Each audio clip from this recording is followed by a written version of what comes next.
ओम शांति। गीता के प्रवचन कल से आगे।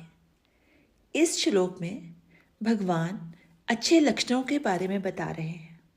सबसे पहले भय नहीं होना चाहिए। जब हमें किसी चीज़ में मोह होता है तभी भय होता है, उसके छिन जाने का भय होता है, चाहे वह धन, इंसान या कोई भी प्रिय वस्तु हो। भगवान कहते हैं कि परमात्मा को पाने वाले का भय बिल्कुल समाप्त हो जाना चाहिए। दूसरा, अंतःकरण पवित्र हो, उसमें कोई द्वेष, ईर्ष्या ना हो। हम सत्य के रास्ते पर चलें। इसके लिए चाहे कोई रिश्तेदार नाराज भी हो जाए, उसका मतलब ये नहीं कि जगत से झगड़ा मोल ले लो, लेकिन सत्य कहने में कभी भी भय नहीं करना चाहिए। अंदर बाहर समान भाव होने चाहिए। सतत ईश्वर का स्मरण करना चाहिए। भगवान कृष्ण हमें परमात्मा का साक्षात्कार कराने के लिए जो शुद्धियाँ ज़रूरी हैं उन्हें बता रहे हैं। हमारा इनर चेंज होना बहुत ज़रूरी है।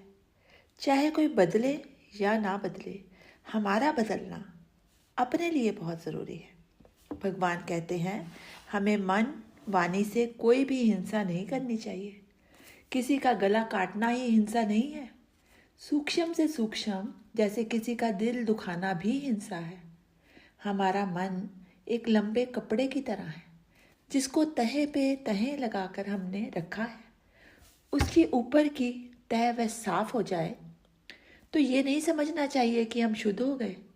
भीतर की एक एक तह को जब हम साफ करते जाएंगे तो हम ईश्वर साक्षात्कार कर पाएंगे। ईश्वर कहीं और नहीं है, हमारे ही तो भीतर है।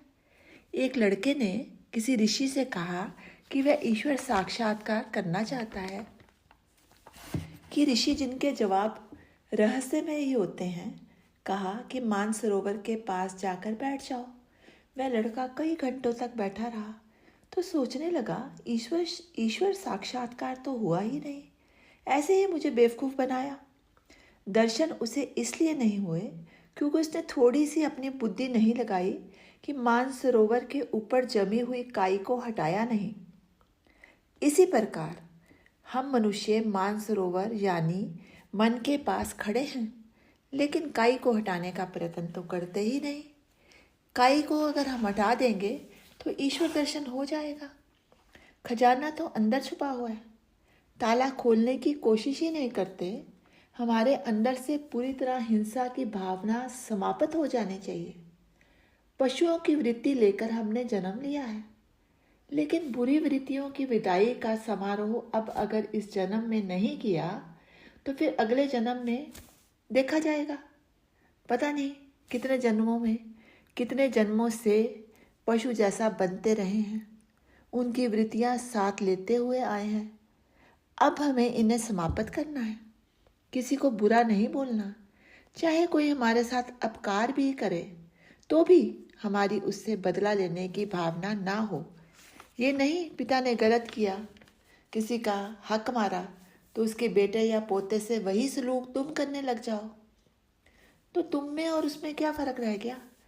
परमात्मा ने इस काया में मन रूपी उबड़ खाबड़ पत्थर दिया है, मूर्ति बनाने का सब सामान भी दिया है।